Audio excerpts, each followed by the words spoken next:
Hello and welcome to the channel. My name is Annalisa and this is going to be my March wrap-up. A lot of these reads are applicable to the Feminism is for Everybody readathon. Sam is meowing at me because he wants to jump up on my other bookshelf over there. That's too high for him to reach, and for some reason he thinks I'm going to help him with that. A lot of these were ebooks and audiobooks. The group book of the readathon was the name of the readathon, and it's by Bell Hooks. And my library didn't have that book, but it did have Ain't I a Woman by her, and had it as an audiobook, which was a very nice way to absorb that. My brain was just soaking in the knowledge while I was playing video games and driving places. Interesting side note on Ain't I a Woman.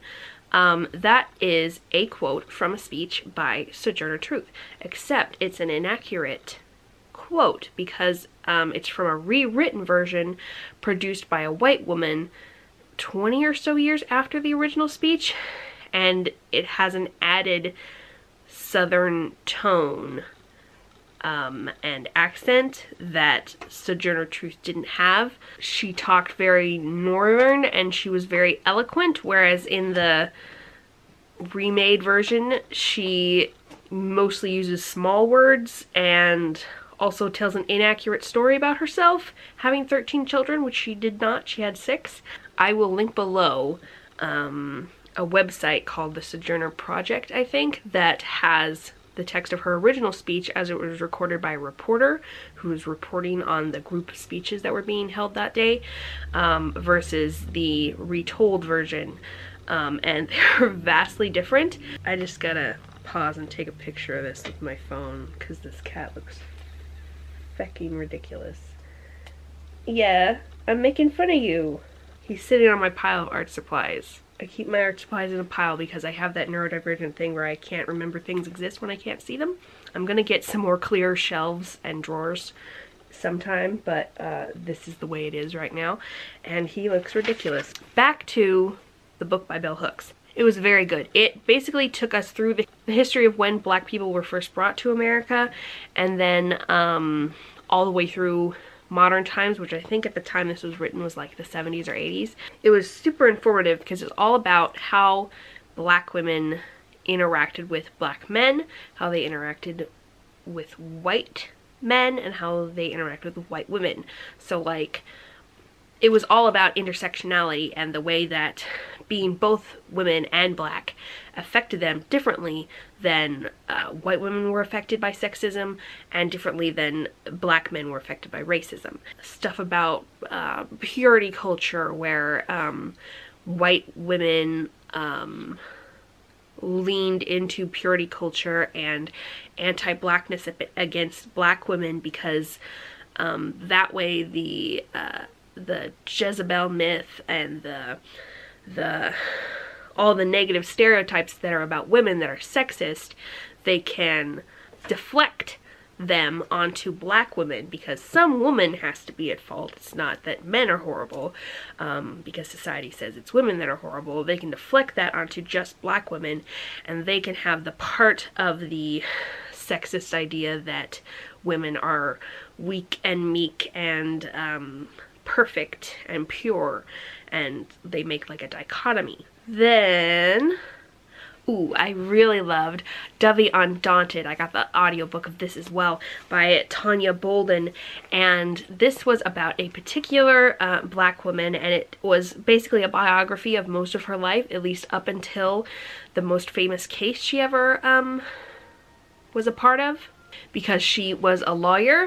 But earlier on in her life, she was part of the military. During World War II, they opened up the military for non-combat positions to women. I think 600 women in total, and only 40 of those were allowed to be black women. And the book actually talked about how obviously there are more than just white and black people in America, and it was actually mostly based on colorism. So it talked about how dark, like I think there were some Cuban Americans and other Latinx Americans, and lighter skinned Latinx people were segregated with the white women. I think they weren't allowed to eat together or train together, And also, apparently, there was a GI Bill that was passed after that war that is what allowed Devoe to go to college and become a lawyer. And there was a lot of stigma against black women lawyers at the time, both for being black and for being women. They weren't considered tough enough to win a case, but obviously Devoe did. She went on to try lots of civil rights cases. She took part in the various very slow progress was made over the years on the transportation segregation. So like the places they found the best legal basis for battles were where national lines would become segregated as they went south, and so there were lots of cases about that, and she tried a lot of those cases. And then her most famous case was about a black man who was accused unjustly of a white woman's murder, just because he was in the area at the time and someone had seen a black man standing near the body, even though the black man who was seen had a body type that was totally different to the person who was arrested. Yeah, the last about quarter of the book was all about that specific case. Then I listened to a very short audiobook by Lisa Rose, The Singer and the Scientist, which is about the famous black singer Marian Anderson and Albert Einstein, and how they met at one of her performances, and he stood up for her because in the like social hour afterwards, all the white people were nasty to her that she just performed for, and everybody was super impressed with her performance, but they didn't want to socialize with her because she was black. He stood up for her and walked her home, and they became friends, and it was so precious. And they were friends for a really long time. Albert Einstein also worked on educating young black people who were oftentimes locked out of education. I really like Albert Einstein. He was almost certainly autistic, so I kind of claim him as one of my own, and he was just a really sweet person. Then I gotta tell you about this awesome new book I found on NetGalley. It's by Danielle Clayton, who wrote The Bells, but this is middle grade, and it is about a 11-year-old, I believe, and it is about this 11-year-old who is a conjurer, which is a type of magical practice that in this magical world is basically practiced by any of the descendants of enslaved Africans. So whether they were taken to North or South America or Central America slash the Mediterranean, all of these various practices are under the conjuring umbrella. Magic in general, kind of, or magic that's more commonly accepted, is called marveling, or the marvelers. The main character's father is like the head conjurer. He's like in charge of the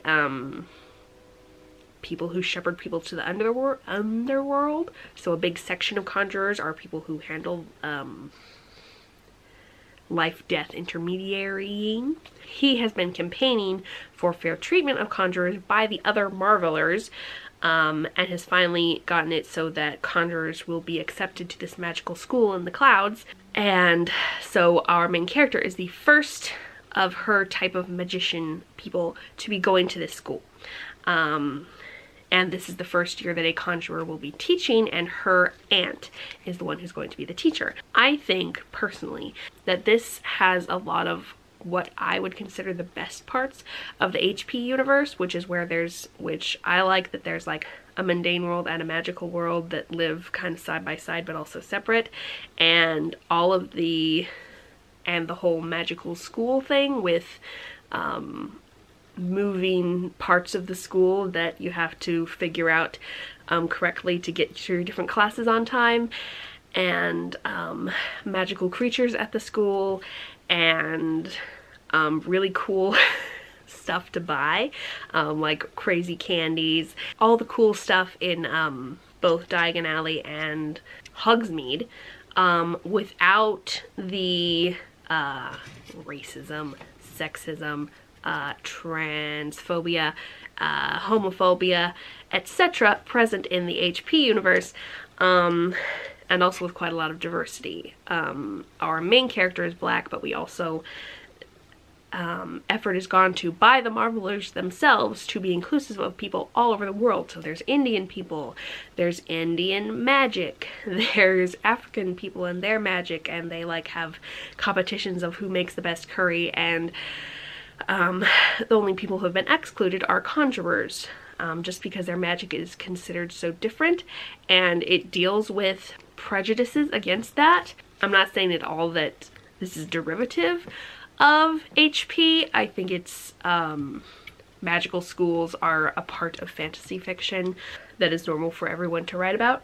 I just haven't found another book series that has what I like about the HP movies before, and so I'm really happy to have found that and have something that I can enjoy. And obviously a lot of us don't want to have anything to do with that anymore. Was that in shot? Was that in shot? I feel like it wasn't, even if you don't even know about HP. I love this book. It's so cute. And I don't know where the rest of the series will go, but it is set up for more books. And I think it's coming out on May 2nd. But yeah, I'm really excited about it. I'm really excited to see where the story will go. There were really good friendships between a little trio that was formed, and also cool relationships with teachers. And there were lots of mysteries, and I thought the characters were complicated, and there were several people are not what they seem at first. So highly recommend The Marvelers when it comes out, or if you can get it on NetGalley, you probably still can. I'm gonna take a break and I will be back a little later to finish this, so the lighting might change. Okay, so I divided up my reads by various categories that were on the bingo board created by the FIFE Readathon, and those ones I just talked about fall under the race and gender crossover category, and this one I think falls more under the class category.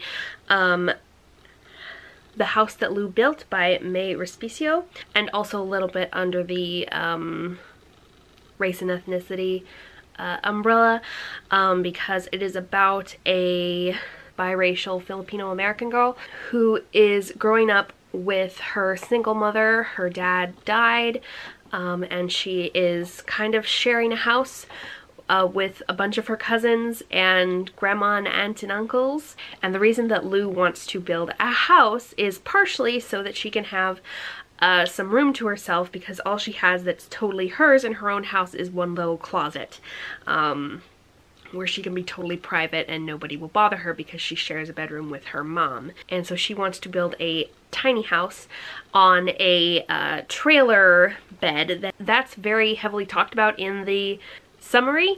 So I thought there would be a lot about the building of the tiny house, but there's mostly just a lot of talk about building the tiny house and trying to build it, but not actually having the resources or the skills or the helpers needed to actually do it. So I found that kind of frustrating, because I'm very interested in building of tiny houses. So I think it would have been better if it had been pitched more about her figuring out her relationship with her mom and her relationship with her friends. And it's also about the family coming together to take care of each other, both financially and emotionally.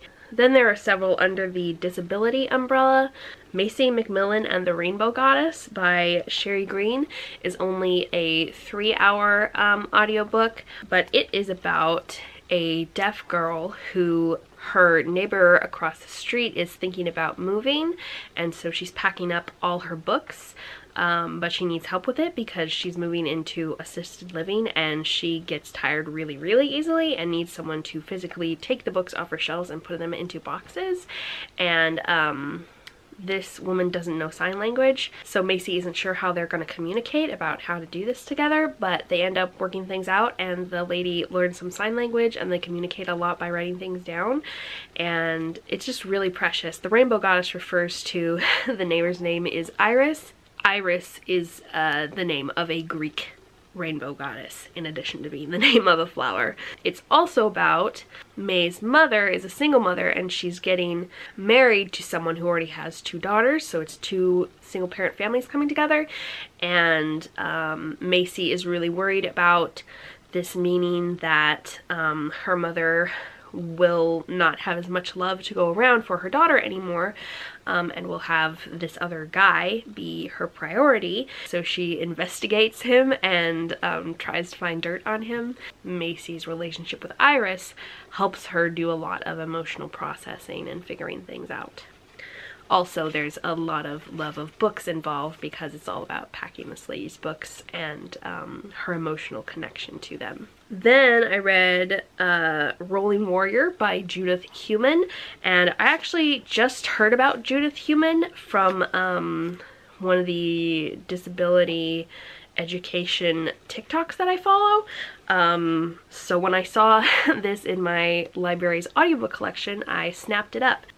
There was a big push for disabled rights in the 70s and 80s. This book is about Judith's life, from how she was raised, how her parents had to fight for her to have an education because she was a wheelchair user, and a bunch of schools were not accessible and were actively, not just passively, you know, we're not going to make it accessible, but we're actively going to put barriers in place because they didn't want disabled people to go to school there, to be amongst them. And how she went to a school for disabled people that, much like a lot of special education today, was never meant to actually teach them anything, or was meant to teach them very little, and is just kind of a place to put children so that the government can feel like they're educating them even though they're not. So there was that, and then she talked about how she fought to then go to college and get a teaching degree, and how she had to fight to get certified because the teaching certification people said that just because she couldn't walk meant she couldn't be a teacher, and she contacted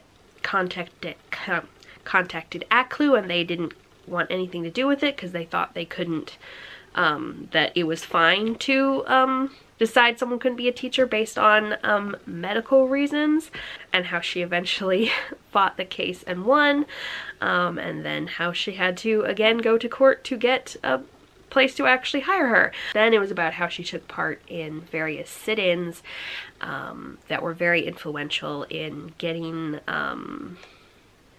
apparently after laws are passed by Congress and then passed by the president, this particular set of laws that was the precursor to the ADA, that was basically the ADA just for programs that got federal money like schools and federal jobs, had to be signed off by yet another person.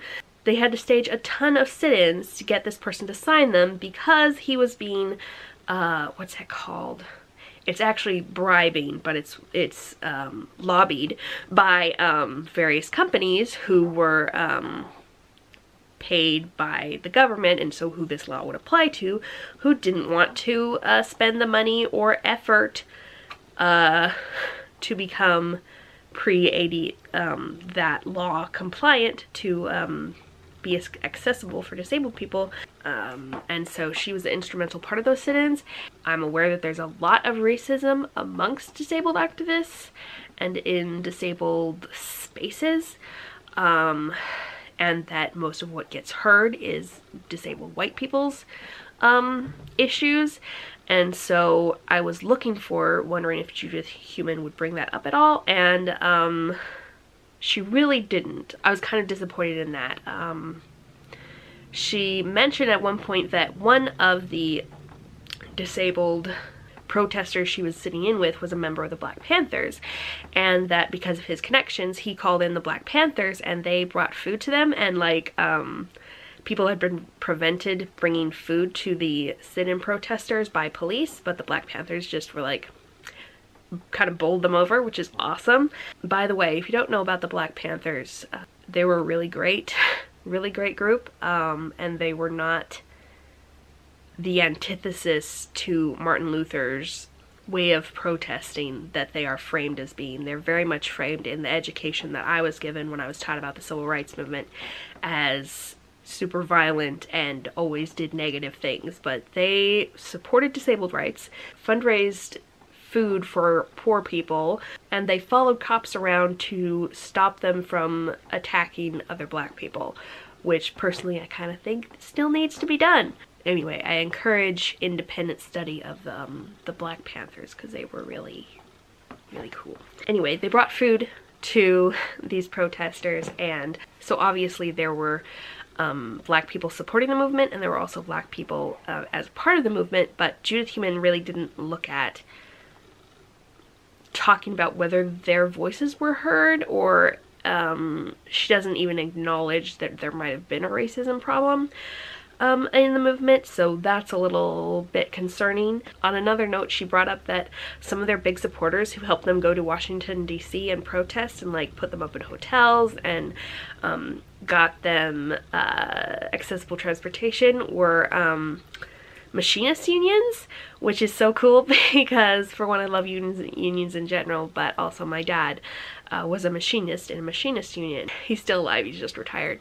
Maybe it's because unions are more aware of disabled problems, because one of the reasons unions form is to promote safe working conditions and to take care of employees after they get injured on the job, and they're very concerned with the working class. But yeah, that was really cool to know that unions were really involved in the disabled rights movement. And yeah, also she talked about how even after these things were signed into law, and then later on the ADA was signed into law, you have to go to court all the time to get people to actually follow the law. Then I read One for All by Lily Lainoff, and this is a Three Musketeers inspired sort of story.